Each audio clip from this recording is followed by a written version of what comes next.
Roar me mateys! It's Pirate Week, and you know that pirates are wonderful to learn about. But pirate books are so much fun. So let's get started with that. I need both of my eyes to do this reading. This is a favorite of mine. I love to start Pirate Week this way. This book is called How I Became a Pirate, and it is by Melinda Long and David Shannon. Now, something you need to know about pirates. They have a flag. I thought I had one up here. I'll try to bring it tomorrow. And on their flag, they have a skull and crossbones, just like that. It's called the Jolly Roger. Well, look at it's not a flag, but look what's on the back of this book. That's right. Looks just like the Jolly Roger. So we're going to keep our eyes open for that one. This patch is a little too tight. Alrighty. Ready? How I Became a Pirate.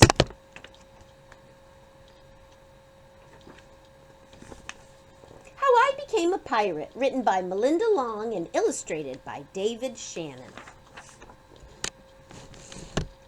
Pirates have green teeth, and when they have any teeth at all.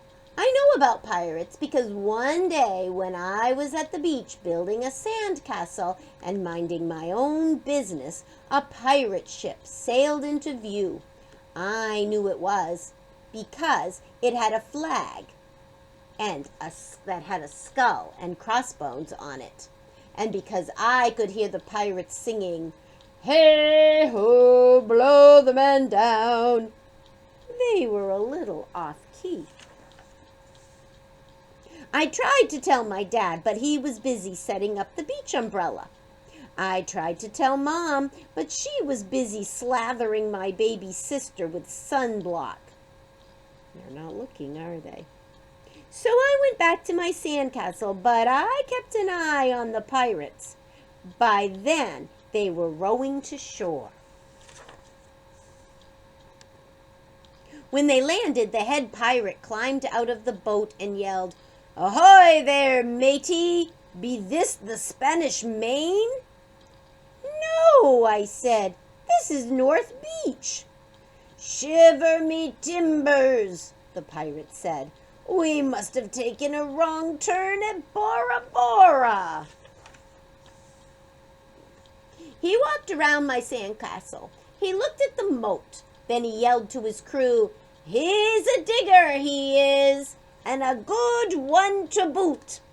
"A good one to boot," the others agreed. "What be your name, matey?" the head pirate asked. "Jeremy Jacobs, sir," I told him. "Well, Jeremy Jacob," he said, "you're looking at Braid Beard and his crew. We've been needing a digger like yourself. We've a chest of treasure to bury." "Aye, treasure!" the others shouted. "You're coming with us," Braid Beard told me. I didn't think Mom and Dad would mind as long as I got back in time for soccer practice the next day. That's how I became a pirate.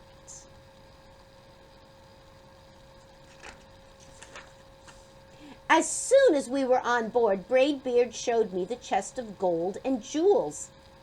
"Got to find a safe place for this here treasure.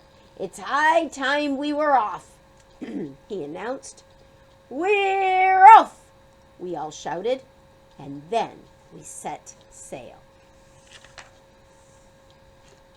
There was plenty to do on board. The pirates taught me to sing sea shanties, the louder the better, and to say real pirate stuff like landlubber and scurvy dog. By dinner time, I could speak pirate perfectly. I also learned pirate manners. Braid Beard pounded his fist on the table and yelled, "Down the hatch, me laddies!" "Down the hatch!" we all shouted. Braid Beard gulped his food and said, "Hand over the meat!"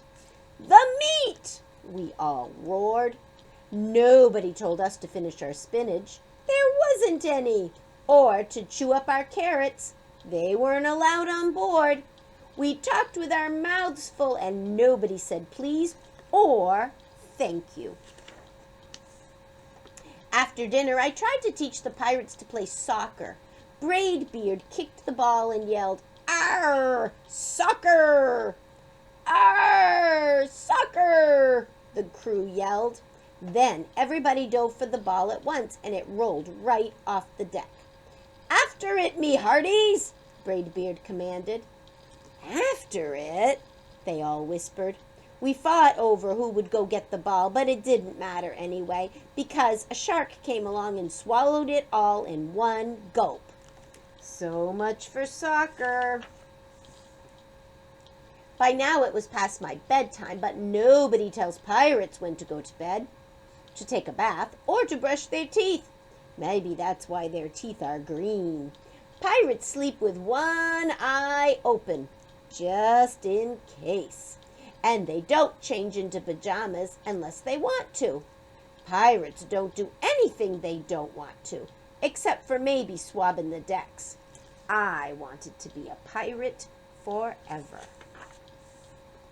But then I found out what else they don't do.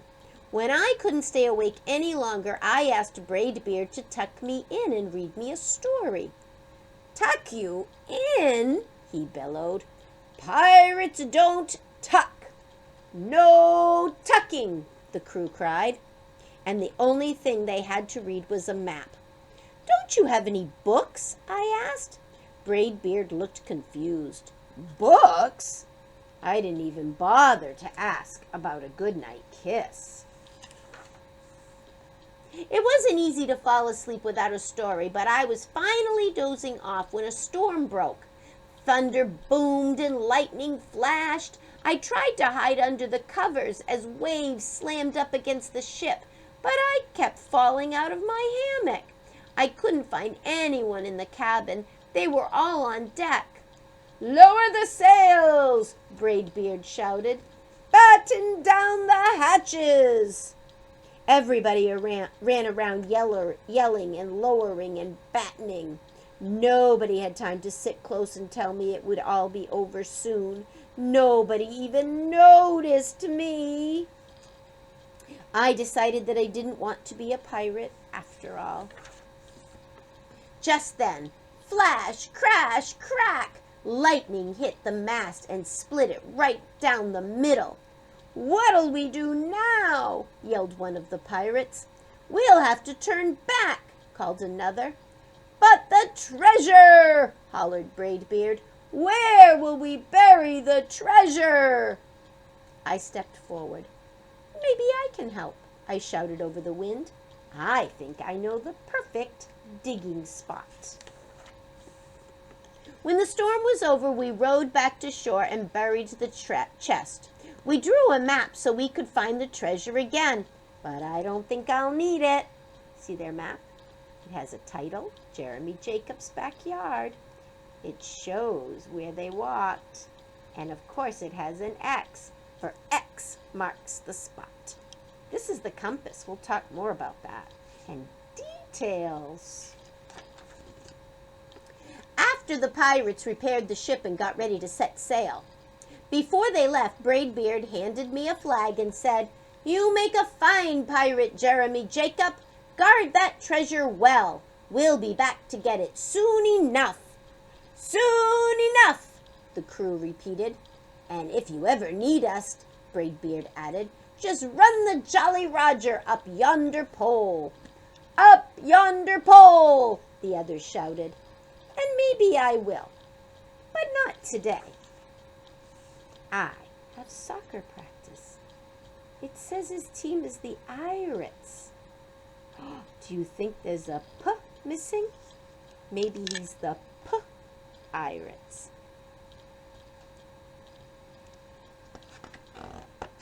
I like that story. It makes me happy.